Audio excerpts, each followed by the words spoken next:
Yo, welcome back to more Parasyte the Maxim, episode 14. Last time we basically learned my boy Shinichi is fucked. Not only from the Parasyte Illuminati that has taken, I guess, full notice of him, thanks to Tamiya, sharing what she knows about him, his uniqueness, his relationship with Migi, how he could be a key piece of research, which is, something she's always thought, but it seems it's finally come to the forefront, right? Like, this group has established themselves, they are in office, because I assume this is, like, the same mayoral group, or I don't know, maybe this is another group that is also in power to an extent that I don't know.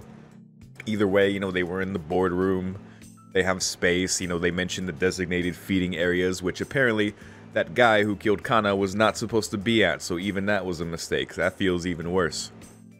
But yeah, they were pretty much, and it all came up because they were addressing, like, yeah, he was out of the zone, he was killed by one of our own, like, they were kind of questioning what was going on, and then she broke it down, and now we're in this whole thing now where she hired a private investigator who is no longer a factor. He's kind of just, well, could be a factor if this reaches the government, because that's also what I was going to say, not only from the Parasyte Illuminati, but also potentially from the government, because once they realize that Shinichi has this going on, or rather that he has parasite abilities, whatever, that is beyond the hair follicle test, ooh, shit is gonna hit the fan really bad. Not just for Shinichi, but just for things in general. So yeah, basically Tamiya was acquiring information about Shinichi, noticing his changes, physically as well. He's obviously much stronger and crazier. So all that's going on in the background, and when Shinichi realizes, and Migi realizes that they are being followed, that the PI was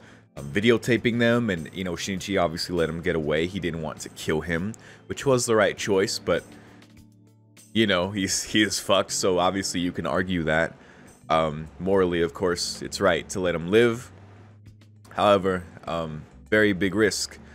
He's likely too scared to say anything about that. It's why he came back on the crutch and then limped away when Shinichi saw him. Obviously, he didn't go to tell anyone. I don't know. I guess we're going to find out. But this made Shinichi rightfully paranoid, right? He is being watched, followed, like he doesn't even realize to the full extent. But he doesn't have to, because as it is, even as he understands it and as Migi understands it, which is pretty much almost the full extent, it's really fucking paranoia inducing, and along with his just natural barrier that's just kind of there emotionally, when his classmates notice, like, wow, Shinichi looks too calm, or Satomi is wondering what's going on with him, or why he went with Kana that day, beyond just whatever emotional jealousy reason that might be there, she understands that there is something more, and that's kind of where we got to at the end. But yeah, it's not just a normal barrier that's been there with Shinichi. It's grown even more after Kana's death.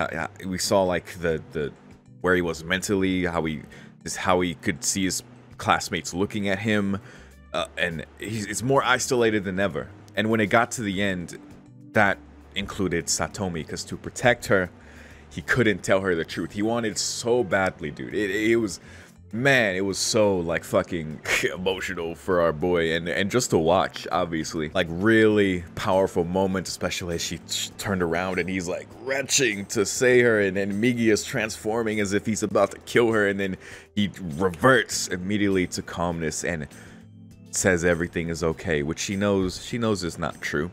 She really feels deeply about this. Intuition's a big thing in this show, and it's not as much as Kana, but Satomi, on, I guess, like a scientific level, does to a lesser extent pick up on those waves that come from Migi, that come from other things. But I think more so with Satomi, it is the way she feels for Shinichi, and just her innate understanding of him, and lack of understanding, I guess, that makes it that she is so keen on this, right? So that's where we're at, and it really got driven home when he was like, no, not you too, right? Because Satomi, again, like I said, like in the beginning of the episode and before, and just like, she's his rock. If something happens to her, or I didn't even expect this situation, I thought something would happen to her before something like this would happen, but it makes sense where the distance is just built too much. She can't take it anymore, like, especially after the whole Kana situation, RIP. And he just can't tell her. I mean, Shinichi's making all the right choices. It's just the show wants him to suffer, and that's just kind of how the circumstances played out. So, but yeah, hopefully this can get resolved. You know, a lot of times in shows they'll try to execute the whole like misunderstanding between characters, or just lack of like just this wall between characters that is usually like annoyingly caused by a lack of communication. In this case, it's a understandable barrier. Like Shinichi can't tell her because Migi would have just killed her, right? And now it's caused this rift, and you know, Satomi is obviously very hurt that she knows Shinichi's not telling her, but of course it's not too late for him to fix that. However, at the same time, we know what's happened to Kana. Shinichi no doubt sees the potential for Satomi to be involved more that would endanger her, right? Like, as I'm thinking to the whole intent behind him calling her in the first place. God, that was an awful speak there. But in calling her in the first place, I almost thought he was calling her to do that, like to cut her off, to be like, just to kind of coldly do that, just to protect her like even more. Like that's what I was expecting. And that may have even been his intention, but of course after talking to her and you know, seeing her reach out to him and just really genuinely, like, she really genuinely loves Shinichi, so for him to just like want to tell her more than anything and not be able to, it's like really fucked things up. So yeah, hopefully they can resolve things at a certain point, but at the same time, I can understand Shinichi being like, I don't even know if I should, or to what extent, like, even if Migi was asleep, like, to tell her, like, because that opportunity will come, like, no, like, we know what happened to Kana, like, we don't want that to happen to Satomi, to Satomi, so it's a really fucked up situation, where it's like, on one level, Shinichi is more alone than ever, and he needs her, but at the same time, like, he feels like it should be that. I mean, I would feel that way, like, I don't want to get anyone else hurt, let alone, you know, the girl that I love, you know, or anyone, but especially so, right? It's like, fuck, man. It's a really, really bad place in the show to be, so, you know, we'll see. But a couple cool things that I got told, my solid about last episode, because the anime is a modern adaptation of the manga, which I believe takes place in the 80s. So with the PI, with this camera, before it was like pictures that he would take, like I think in the old adaptation, but for the modern one, they're obviously able to look through the video reel, so just technological change there, which makes sense, but that's a cool like change there. Something else that was cut from the anime, or rather wasn't adapted into the anime that was in the manga, which was that when Shinichi was considering cutting off his hand last episode, because that was the thing that happened toward the end, he was considering cutting it off, understandably, after everything, he was going crazy, but and you know, and luckily his ability to calm down after like really freaking the fuck out, it's useful, especially right now. But we saw the state that he was in, but apparently in the manga it was depicted that like he flashed back to his quote-unquote friendship with Migi, or I guess I don't have the context, but I assume that's what it is because that's what you told me, just like moments between him and Migi, as if like that was the reason why he didn't. Like, he kind of sees Migi, of course, like as an ally now, or also a life to be preserved. Like he caring about Migi to not, do that. Migi's a part of his heart now, so I think that's always just, it's more like wishful thinking at this point to think, cutting off the hand would do that. But, still, that's still like what it was. So interesting thing that they had, and I wonder if the anime will get into that at some point, or just being more, I guess, less subtle about that, of how Shinichi feels about Migi, especially right now. But we'll see. But anyway, that's it. I'm ready to get into this next episode, so let's go. Beginning the episode in 3, 2, 1. Ooh, we're picking up right here.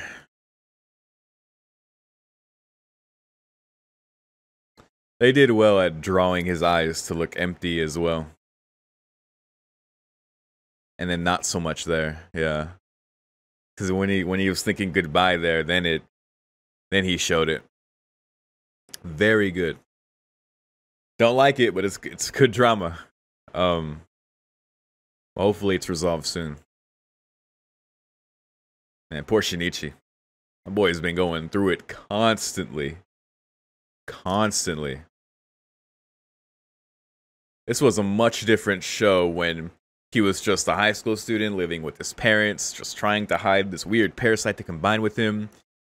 And that, you know, suddenly other parasites are showing up and he has to kill them.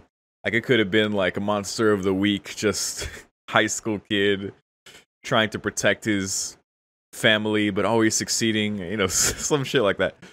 Human baby. But, I appreciate how brutal this show is. Not just for, like, edginess sake, or just like, yeah, this is so dark. Oh, yeah. Like, it's just well written. It's the way it delves into Shinichi's suffering and his lack of displayed suffering, and like, there's so many, like, themes in this show, and it has a really unique feel. But it's also very straightforward. It's not, like, convoluted and difficult. It's just a good show.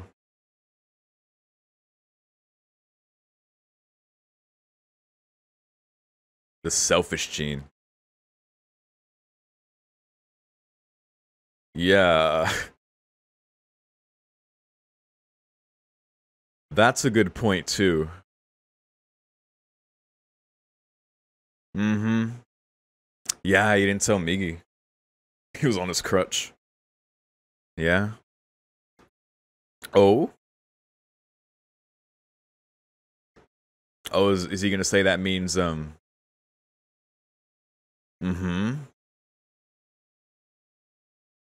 Ah, there you go. And, yeah. No? Okay, Migi's starting to respect that, I guess.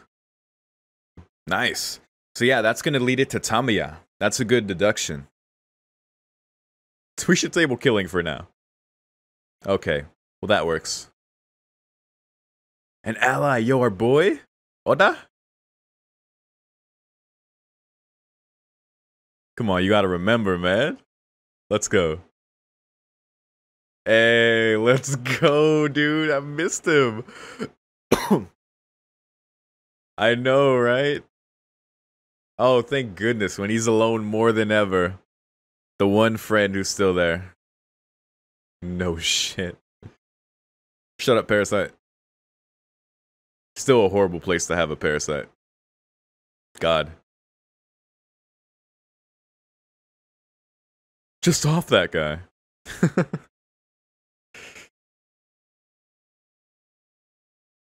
Any leads?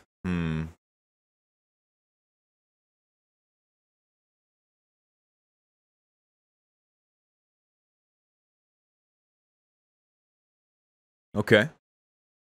Oh god. Immediately copied it. Oh, that's so creepy, but so funny. Just immediately, dude. Okay.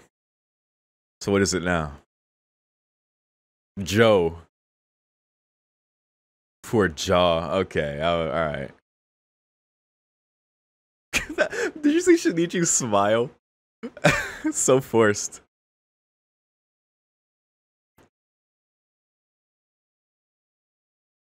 Oh boy. Well, this is good. Shinichi's got his ally back. Go see a doctor.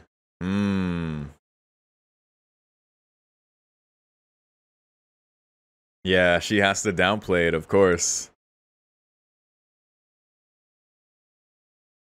And he's gonna think he's crazy, of course. And she's gonna gaslight it. But as soon as this news reaches... Okay. Alright, and what do you think now? Good. Stay that way. Yeah, just... Yeah. It's for the best.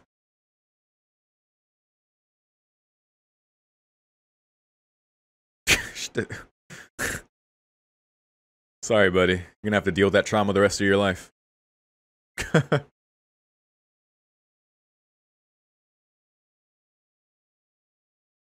Oh, God.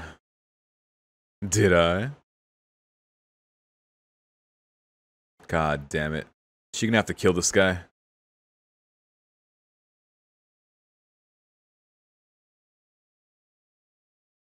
Of course he wants to know. He's a private investigator. He's like, I need to know the truth, god damn it. I mean, just as a person, too. Oh, God. My boy's still fucked up. Migi hurt him bad. Well, that's the end of it. Right. So what now?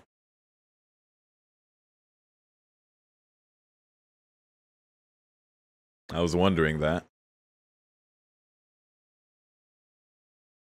Is she laughing? Oh my god. You see, yo. She is so obvious, man.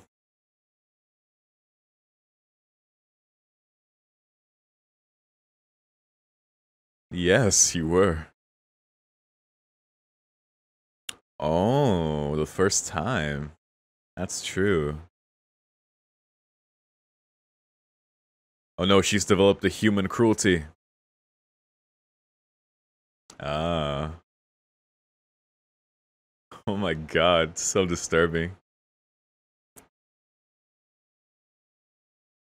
Oh, the child. Oh god. Oh god. Don't like that. Don't like that. Oh no, don't go back to this guy. That means trouble. Leave this guy alone. Let him deal with this trauma. Ah, a daughter? Of course. God damn it, don't do this. Chasing down that.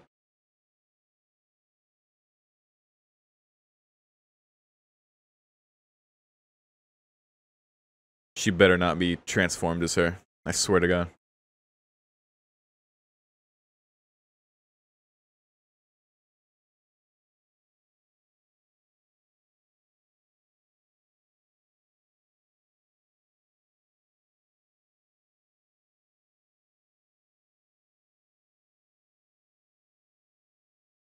Hmm.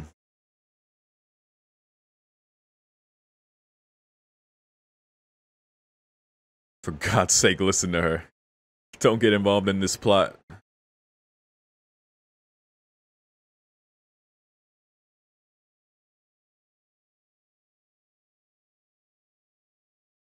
Wow. Don't say it like that. Man's got pride.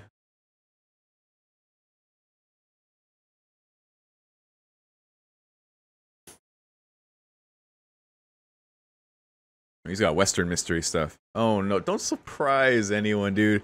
She just had to insult his pride. God damn it.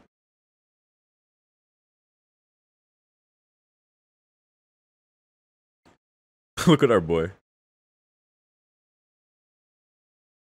Predetermined signals. Oh, clever. Ooh. Okay.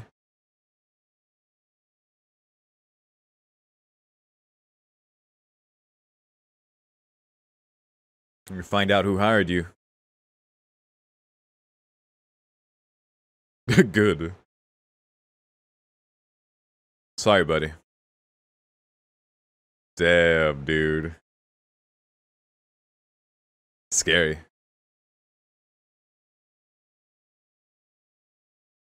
That's true. Yeah, we gotta find out who hired you, buddy. Why wouldn't he be?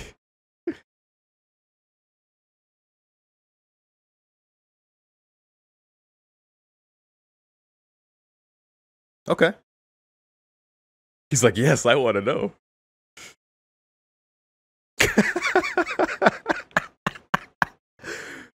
That's so funny. Clever, though.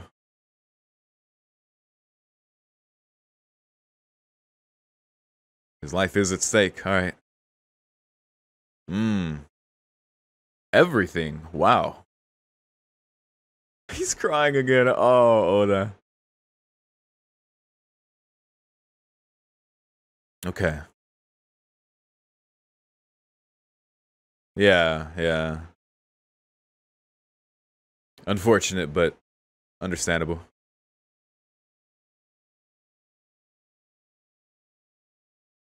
Uh-huh. But he knows what he saw.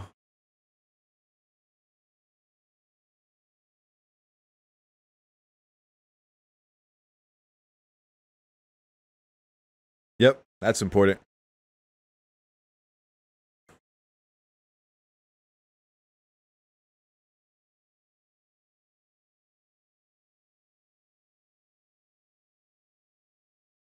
Hmm. Wow. Fuck your greater good bullshit. I mean, he's probably right, but fuck that. Yo, dude. Wait, really? Oh my god, that was close. Yeah, they don't like that. Tell him, Miggy. Tell him, Miggy.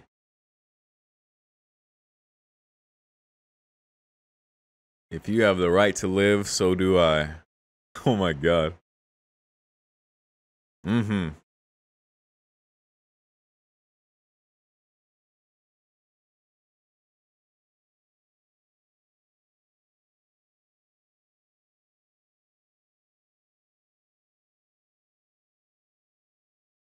Mmm. Mmm. Wow, Miggy. Trying his hardest. Miggy.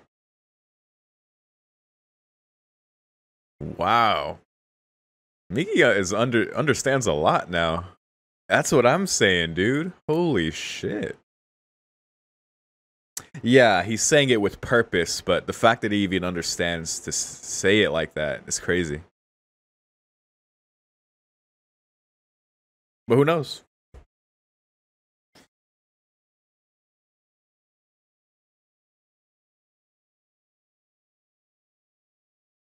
Mmm. Discretion. Yeah. Oh. That's, yep. Makes sense. He didn't know that.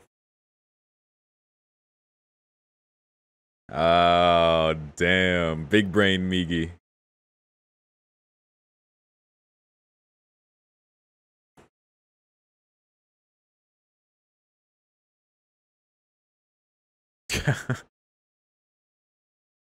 There it is.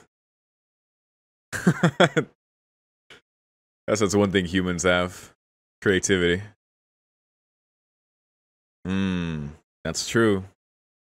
Miggy said all the right things there. I mean, it's true. Unknown caller. Oh, God. Oh, boy. Zoinks. Wow.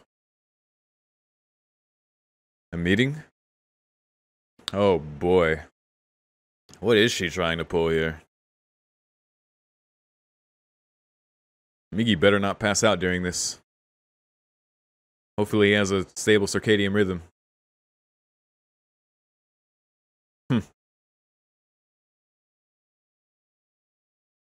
Altruism.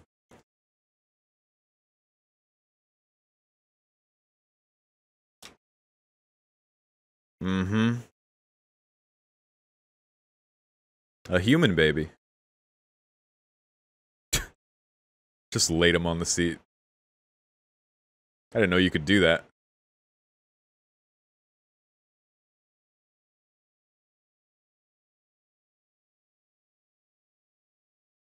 Hmm.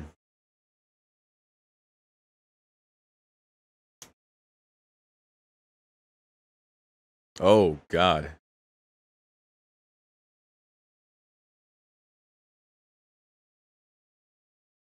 The selfish gene. Title drop. Interesting.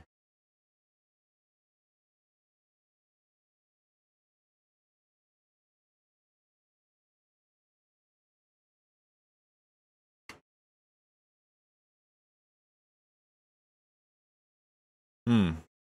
Even maternal love. Holy shit.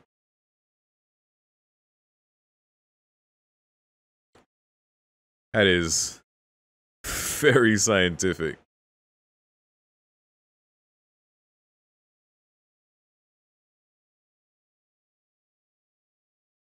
Yeah, exactly. There's too many examples of that.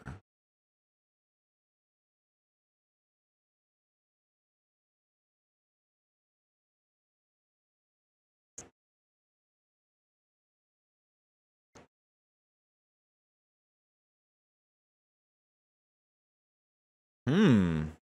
Even environmentally. What an appropriate lecture for this show. And this scenario. Oh my god, dude, she is so obvious. She's so terrible, dude. Oh, or there's the cradle. Did she bring the baby for sympathy?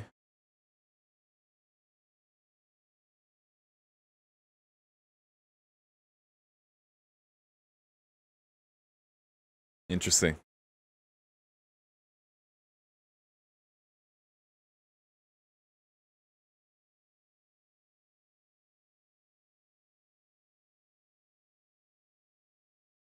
Hmm. Yep. Don't like that.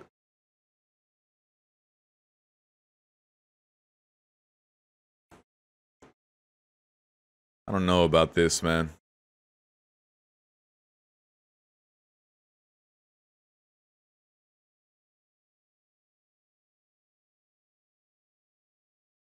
That's true. Yeah. It's a benefit. The mayor.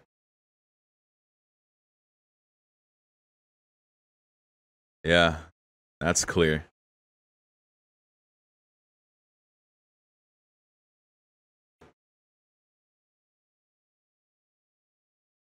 Coexistent quotations. Uh-huh.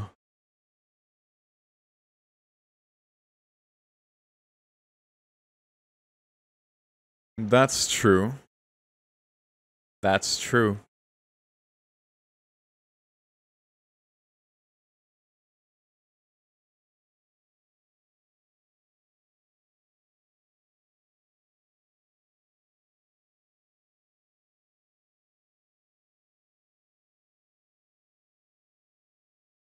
Understandably.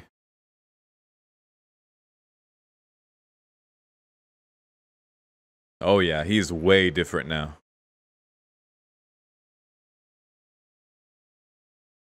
Hmm.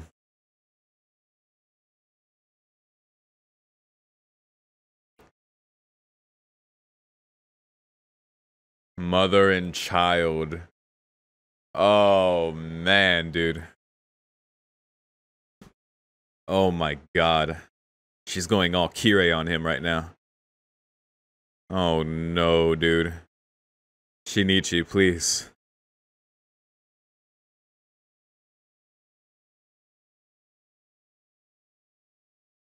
The genuine laugh. Oh god.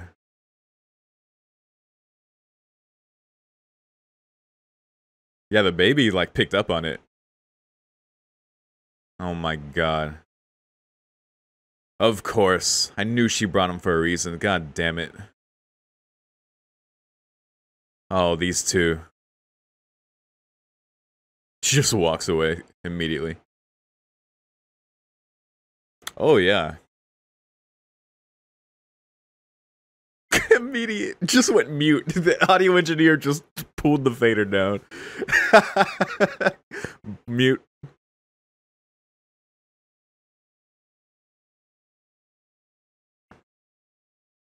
Oh my god. Mmm.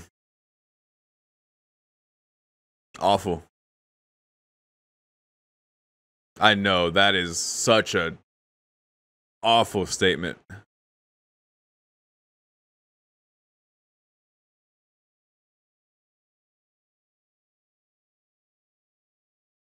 I'd lose my shit too.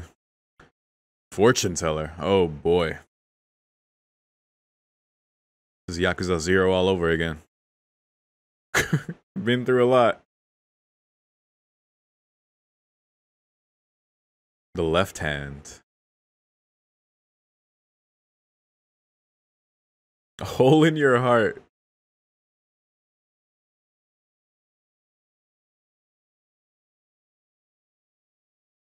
Meet the person. One who opened that hole. Talk everything over.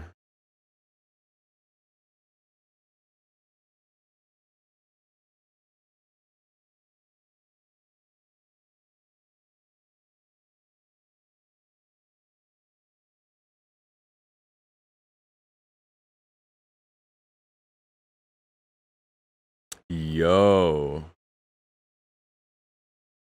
Shinichi? First of all, that's not even true. But holy shit.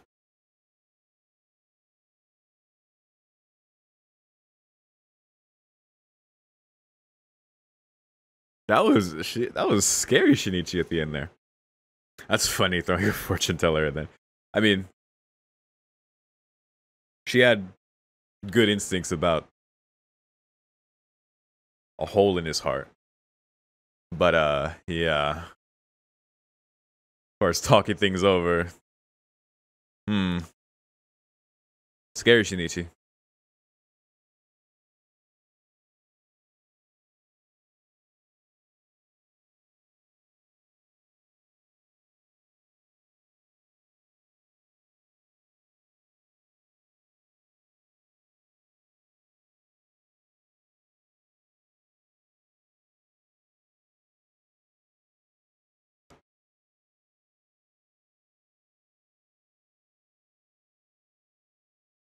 Oh boy.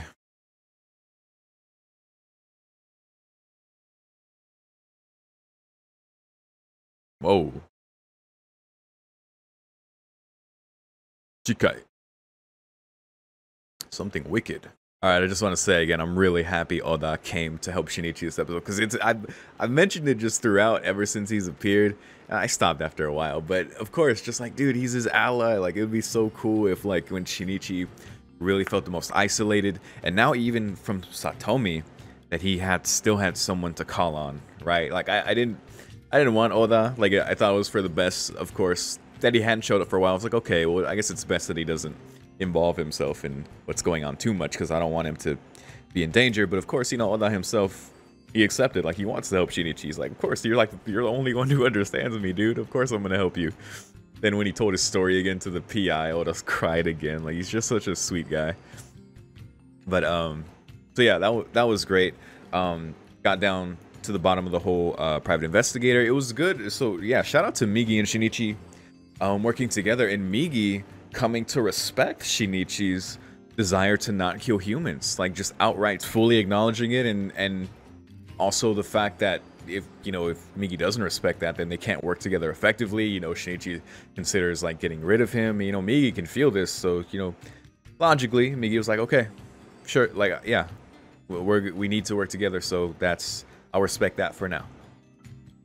But then later, when Migi went off on the private investigator, when he was, talking that greater good bullshit about, like, if you really care about humanity, you'll come forward, even if it means becoming a lab rat. Like, if you really care about, like sure, maybe, but no, like, shut the fuck up. Migi just went off, like, even again, like Shinichi said, it probably was in a way to have an intended effect on him, like, along with the threats, just to point it into such a sympathetic way but even just the way Migi said, like, if you deserve to live, so do I. Of course, when he as soon as that PI talked about self-sacrifice, like, of course, both Joe, also hilarious, Joe for Jaw, and Migi just immediately popped out, who are all about self-preservation. But just, yeah, just the way he said everything, like, Migi's learned a lot. Like, even if it was just for the intended effect, and who knows, I mean, 99% sure, but, there's still 1% like, even so, such a great understanding. Migi has learned so much, and, it surprised Shinichi, it surprised me, like, that's crazy. So yeah, I really loved that. Found out about that, found out that it was Tamiya who was the one who hired him, so that was a great line of thinking. They formed a great plan to interrogate the guy just to get him to drop everything. Tamiya gets into contact with Shinichi, calls him, arranges a meeting. But right before, she attends a lecture at the university that they were going to meet at, and she seemed particularly interested in this one. You know, she wants to understand these kinds of things more. You know, and even me, like I'm not like educated in this stuff, so it's like, you know, this is cool for me too. And you know, the lecture, and I'll just do my best to try to convey if I understood it the way the anime said it, or just because, you know, this is like, again, I'm not educated in these things, but the way I understood it, so the lecture was about altruism versus like selfishness, but rather explaining altruism as like a selfish thing, because he brought up the example of infanticide or infanticide, and why a creature of a species would engage in that. And he said the selfish gene, right? So title drop, roll credits. What matters is not the species, it's self, right? So self preservation, because I think he said like the body is basically a DNA copy, right? So it's a very like detached way or non-emotional way of seeing it, because pretty much the culmination of everything he's saying is that acts of like altruism, love, so marital love, familial love, parental love, like can all stem back from the idea of wanting to, I guess, propagate your own DNA. And yes, I did have to skim through that again to make sure I understood that. So yeah, that's interesting. So I don't know how well regarded that is within the scientific community or those who study that. I can see the truth of that. It's a very like just, I guess, selfish way of like seeing, you know, these kinds of things, you know, altruism, love, compassion, I think he even said. Because yeah, he talked about there are examples in nature where animals will help others that have nothing to do with transmitting their DNA or even of another species. And certainly like within humans, like we help others or in ways that are detrimental to ourselves that have nothing to do with transmitting our DNA. I don't know, like I said, I can see the truth in that. Like again, it's a very like, again, selfish way of looking at it, but I can see that. It's just you know, I of course see like the counters to that. And even just, you know, within myself, like I try to be the kind of person who would go out of my way to help people that has nothing to do with transmitting my DNA, right? It's such a like because again, like he even acknowledged, like it can be an instinctive feeling, but where it comes from, right? So I'm not saying I have to be thinking that way. Of course, that's not the point. It's just like an innate, like where that instinct comes from, like explaining that. But honestly, I just don't know enough about that. And yeah, while I can think of the counters to that, and even that he said that there are like examples in nature and just, but also like acknowledging if complex human thought can be captured in full by this theory, which I have no clue. So if any of you have any thoughts on that or want to share anything or any sources or whatever, you know, I'd be interested to hear or see. But yeah, that was a cool and relevant thing, as she has her baby next to her on the seat, who she can command at will to be quiet, which again is like, a human baby, yes, effectively. But it makes me wonder of just the qualities of that, you know, they have that. I mean, okay, I'm getting ahead of myself. So the lecture happens, she carries out the baby just holding it like a bag, which the two girls notice. The two girls weren't even paying attention to the lecture, they were just going goo over the baby.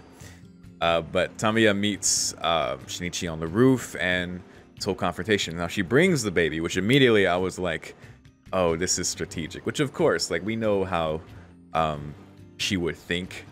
Like it's a very coldly logical thing to do. Like, I know Shinichi is human, he's different, I can tell that, and she could tell even more just from speaking to him, seeing him, being next to him, that he gives off this energy, like she can like feel his anger, like even the baby was picking up on it.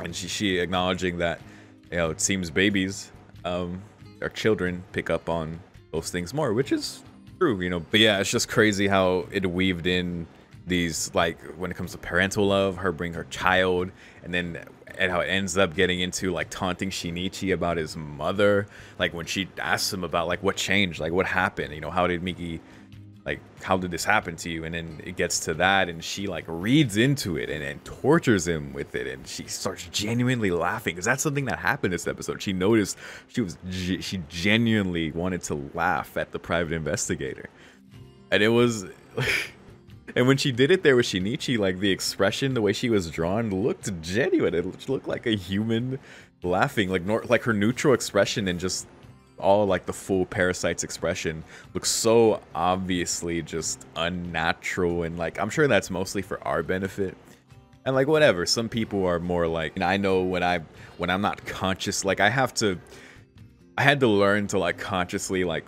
smile a little bit, because my neutral expression makes me look angry or just makes me look like I'm just having a terrible time. Like I don't know, it helped me a lot socially, but I had to learn that. But yeah, you know, even still, so just it's crazy, just the contrast with the laugh. It's like, man, she looks so much more human, and it's a cruel thing. She like learned the human cruelty. She's so like, oh, she just laughs at that suffering. God damn, dude. So yeah, poor Shinichi. We know he's gonna recover quickly, but you know, we see the pain in his heart, the hole in his heart, right? That he feels like physically, right?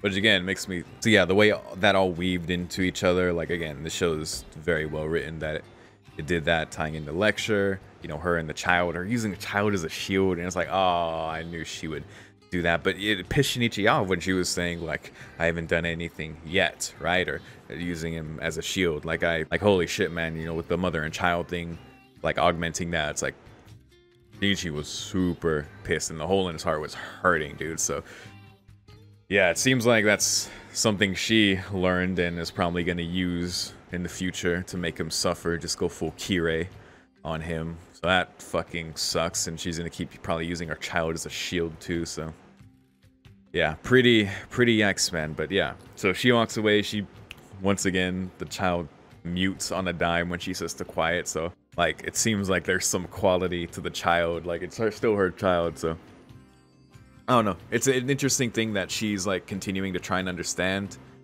I mean, along with the selfish gene thing that was discussed there, I'm sure she was very interested in, because from a human perspective, like it almost sounds like something that the parasites would determine about humans. So because that is like a very just like hyper logical, like primal biological thing that fuels all these things, like altruism, that you might at first glance think just comes from the goodness of your heart, but it could very well be that. I don't know. But yeah, I've rambled a lot. But basically at the very end, so yeah, Shinichi runs into the fortune teller. She acknowledges the hole in his heart, so through her instinct or divination, whatever, she sees that. She says, you need to talk with this person. So giving just, you know, the advice that would probably be relevant to anyone else. Like she probably could just tell, looking at him, that he's probably hurt, he's gone through a lot. Advice that would be relevant to anyone else. But then he laughs, like he thinks about like his mother as a parasite, you know, especially after what happened. But we see he's calmed down again, and not only that, he's gone scary Shinichi and just said, I killed them. Like, first of all, not even true, unless you're talking about someone else.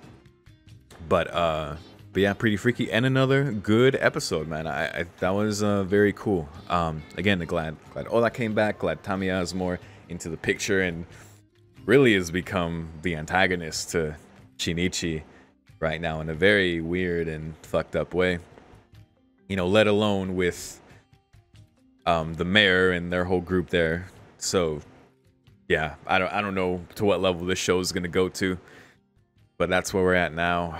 Of course, we didn't see Satomi this episode, wasn't about that, and you know, she's probably avoiding him anyway. Not that we saw he was going to school anyway, so that wasn't even relevant. But yeah, that's it.